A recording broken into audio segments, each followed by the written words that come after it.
So welcome back to the channel Wheels and Toys, and today we're going to continue discussing the 718 exhaust systems.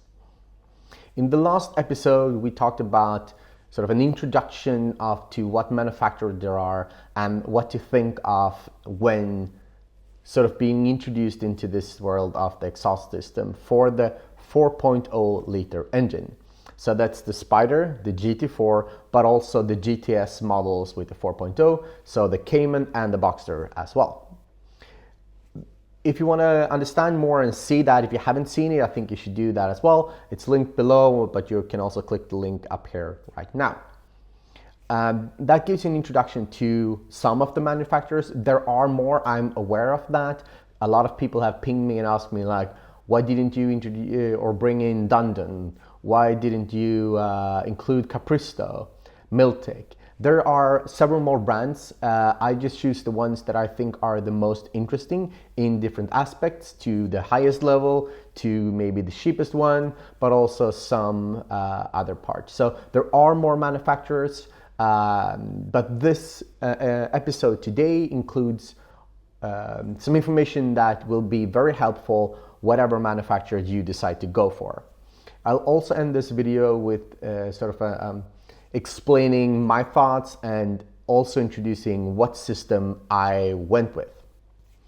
But so have a look at that video, and this is going to be much more about understanding the different designs of the systems that you can go for. But there are also two more episodes coming. The first one is going to be about the over-axle pipes, and the second one is going to be about race headers. That's been asked by a lot of the users or a lot of you guys. So I'm gonna try to do a comparison of those as well. But this one is going to be much more about the design and all that stuff. But if you want to see this kind of content and if you want to see the upcoming ones, please consider subscribing. It really helps me to get this out to you, and hopefully it also helps me in terms of being able to lend more cars and do more reviews for the channel in the future. But enough of that, let's dig into this episode. So first let's do a really short recap of how the exhaust system looks and works for the 4.0. So last time we talked about that there are three parts of the exhaust system. It's the headers with the catalytic converters. We have the over-axle pipes with the GPFs or OPFs, like the gas particulate filter. And both of these parts will be covered in the upcoming episodes. But then we have the back box, and that's sort of where I think you should start, given that you have done the valve controller or that you're doing this in the same setup, because you have to do that one as well. My car is a monitored car, so I will just do the back box, and that's where we are focusing on today. Because the other parts, of course, it will be covered in the other episodes, but they are also much more sort of generic in the sense of the setup for them. So if we start looking at the different manufacturers, and these are the ones we talked about last time, of course there are more. But we have everything from JCR, we talked about FABSPEED, we talked about AKRAPOVIC, Cargraphic, SUPERSPRINT, KLINE, don't know, BC Fabrications, Soul Performance, and also LITCHFIELD. To understand sort of what of these systems you should choose, we talked a little bit last time, and the same goes here, that some of these manufacturers are based in UK, some of them are based in the US, and some of them are based in Europe. And picking a manufacturer in the area you are in will have a big impact on the price in terms of, well, or the other way around, like picking a manufacturer that's not in the place that you are will have a big impact, given that you will be taxed extra for the import. That's going to be quite big on these ones. So some of them are in the UK, some of them in the US, some of them are in Europe, and have a look at the last video to know which one are where, and also to understand more about the sound and all that stuff for those. Link up here or down below. Let's first try to understand the different designs, because there's a divider in these systems.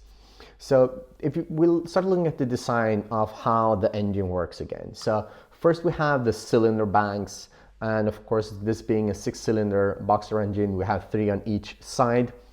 That goes out into 2 headers or manifolds where the gas, of course, combines. That ends with a catalytic converter. Then we have the overaxial pipes that ends in the OPF filters. Depending on market, they are monitored or unmonitored, but all markets get an OPF filter, just the flow difference of them. This is the setup of the engine, and we won't touch upon that even more today. And then we have the back box, and there are mainly two different designs for this. The first one we can kind of look at as an H pattern, but how this works is you have sort of the two cylinder banks have a free flow straight out, and then you have a silencer in the middle. That's kind of like how these designs look for all of these systems. If we look at it then, in the closed mode, you will get the exhausts going into the silencer and then straight out into straight out in the air. But in the middle we have a silencer, so in the different models the exhaust gases meet in different ways. Some of them is just mixed, some of them are just going straight through, they never mix, and some of them have sort of like a cross where they meet as well. So there are different designs to it. But something that comes back to all of these designs are mainly that in its open mode, the exhaust gases goes more or less just straight out. This means that more or less, even though you have some of the gases going in the middle in the silencer and mixing in some way, the freest flowing part where the exhaust will go is sort of straight out, and that means that you more or less have 2 3-cylinder engines running at the same time. So each bank will sort of fire not at exactly the same time, but you will have the noise combined. And in one way or another, some of the exhaust will sort of meet in the middle in the silencer because it doesn't close off that part when you open the free flow, but you will sort of still have that very free flowing on each side. That gives it a very hard sound in one sense, quite loud, and this is something that's used on a lot of American muscle cars. You get the H pattern, like 2 straight pipes, and then there's a small one connecting the gases. And this has some implications on the performance and how you get more like back pressure or less back pressure in the exhaust system. So there are a lot of things to research around this. But if you want to research H pattern for exhaust, you will understand even more. But mainly this is a straight pipe for each side. The second version that we have is a cross pipe. And this has similar design, but when the exhaust goes into the back box, they meet at a crossing and then they go out from the car. And this basically means that where the exhaust flow meets, since the cylinder banks are going to fire in uneven order, the sort of gas will help the other one to sort of be almost drawn out of the exhaust system. So when the right cylinder fires, it will help the exhaust flow from the left one and vice versa. This also means that the sound that comes out is a mixed sound of the 2 cylinder banks. For most of these designs, you also get a silencer in the middle. Some of these one has a silencer where you have a mix first and then it goes out, but all of them have that it goes out into the cross pipe and then out in the air and to your ears.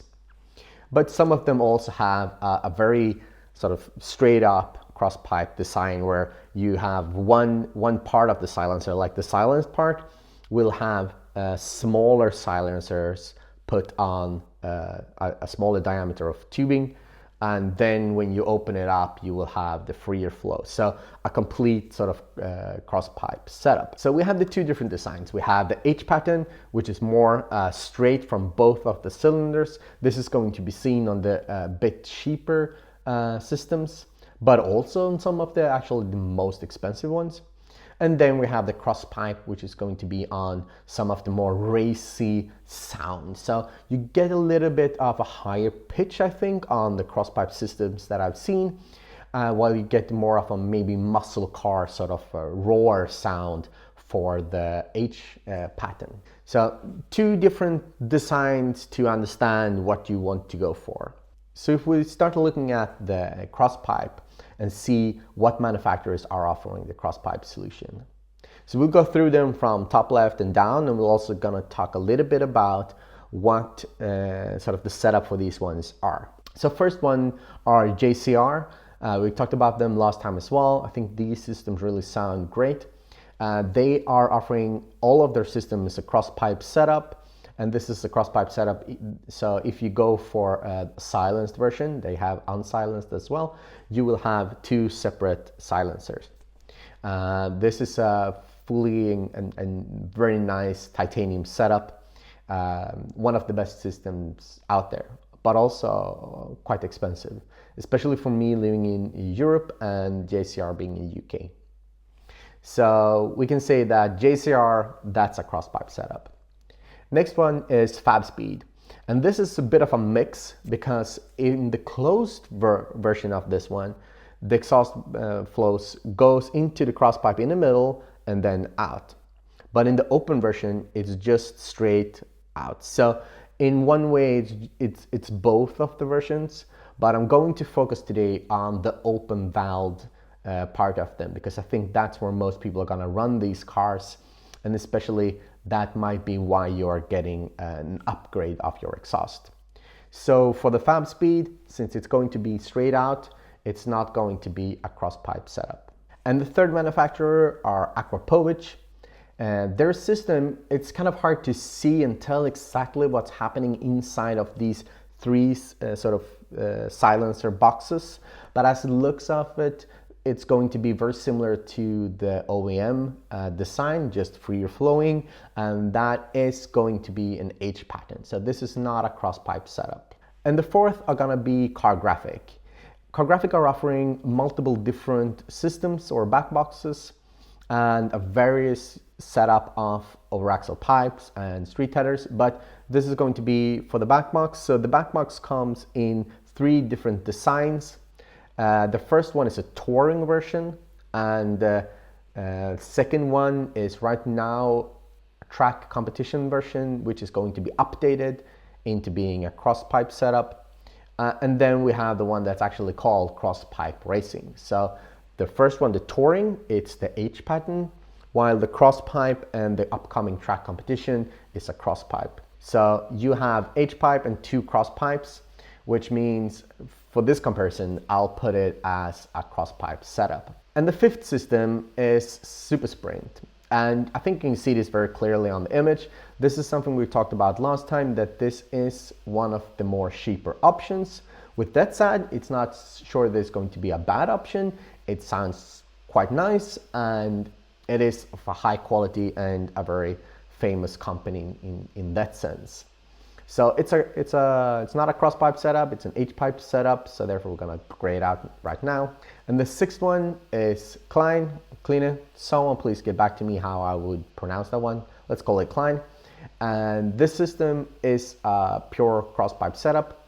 For this one, we have one big silencer. So how the exhaust flow is, or how that meets in the closed mode, I'm not completely sure, given that it's in that big silencer, so we don't know exactly how that meets. It could be a silenced crosspipe in there, or it's not. But either way, the exhaust then goes out into the crosspipe setup. So we have that, of course, being checked as a crosspipe. And then exhaust manufacturer number 7 is BC Fabrications. Their exhaust is also a full crosspipe setup. It can be silenced or not silenced, but the silencer on this one, as we talked in the last episode, goes on the open side actually.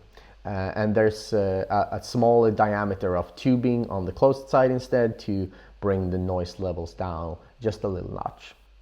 So let's check them off as a crosspipe. And then manufacturer number 8, that's Soul Performance. And Soul Performance have different kinds of setups. If you want to go for a lightweight or a more silencer sort of heavy, you can see that on the images here and the design of it. It's much more complicated. Both of these systems are a cross-pipe setup as well. So it's more of a racing setup almost to see all these cross pipes. And we have similar on the GT3 and GT3 RS, most people are running cross-pipe setups for those cars.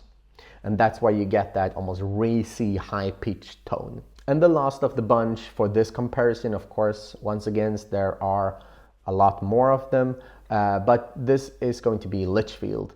And Litchfield as well is a setup where you have a silencer in the middle. We don't really know what's happening in there, if it's cross pipe or if it's just mixing, but the main part, the open part, is straight out. So this system is very similar to SUPERSPRINT and to the touring version of Cargraphic. So the same goes here, it's not a cross pipe setup. So if you are looking for a cross pipe setup, these are the manufacturers that are offering a system from this bunch of manufacturers. But H-pipe, it's not a bad setup, it's just not the one maybe I'm going for. But the H-pipe setup as well, if you're going for one of those, these are the manufacturers. So I put in Cargraphic here as well, because they do offer that for some of their systems. And if we then look at it sort of side by side, we get this. So for the H-pipe, we have FABSPEED, AKRAPOVIC, Cargraphic, SUPERSPRINT, and Litchfield. And for the cross-pipe setups, we get JCR, Cargraphic, KLINE, BC Fabrications, and Soul Performance. So it all depends on what you are looking to get. I'm however decided to go for a cross-pipe setup. That means that these are the manufacturers I was looking at. With some previous knowledge of the quality, and also being in Europe and looking at the prices and the price differences for import-export, the choices became more and more narrow. And the manufacturer and the system I decided to go for in the end was the choice went for, I wanted to go for a cross-pipe because I like that more high-pitched note that brings more of the thoughts to the GT cars from Porsche. I also wanted to go with a manufacturer that I've been using before, or I ended up doing that. Did run that on the white GT4 that we ran on Laguna Seca. And another thing that I also wanted to take into calculation was that the manufacturer I would go for would give me the opportunity to add on more parts to build a full system and not mixing up the different parts. So without further ado, the manufacturer I went with is Cargraphic. I am doing the cross-pipe racing setup. And I'm doing this because the way I run the Spyder is either I run it in full silent mode, and then I wanted to have something that had a silencer for the closed version or the closed mode.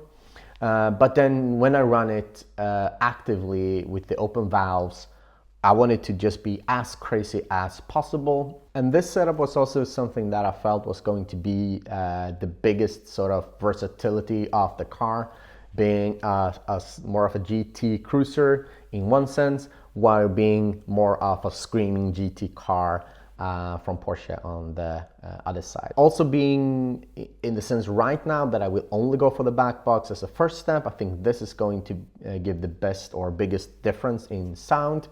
Also offering the cross pipe. So the system is right now being built over at Cargraphic, and hopefully it'll be here in 2-3 weeks. And hopefully we will have time to mount the system on the car just before summer really hits here in Sweden. And as I talked about before, one of the parts that I also might be looking into replacing, and the reason why I wanted to go with Cargraphic to be able to upgrade for more parts, is that the overaxle pipes, that will be discussed in the next episode. Cargraphic has a version where you can have those filters optimized while still being monitored. So no ECU tune, no warranty broken in terms of the ECU and all that part. So still being able to expand my exhaust build with more parts if needed. So Cargraphic is going to be the system I'm going for, but that's my choice. Your choice might be different.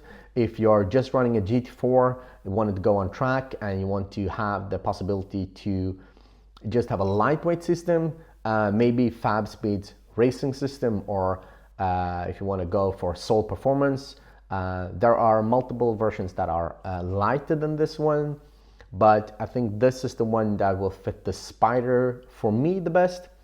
But once again, if you live in the States, maybe go for an American manufacturer. If you live in the UK, you have a lot of options, as we discussed last time. And in Europe, you have some as well. But for me, just Cargraphic and Thomas, who runs the company, it was kind of an easy choice.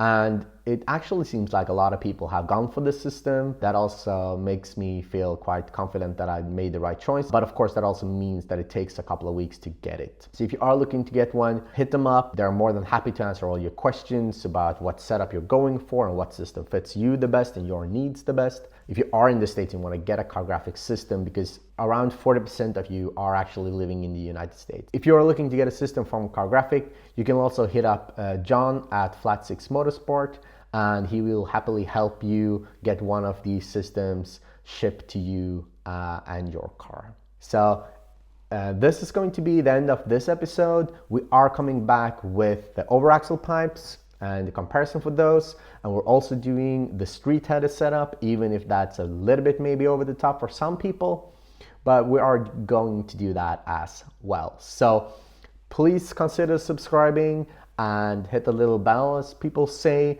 and you'll see when those episodes are posted as well. Now it's time for me to hit the roads and take the Spyder out for a little bit of a Saturday drive.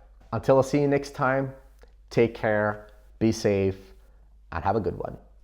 Bye.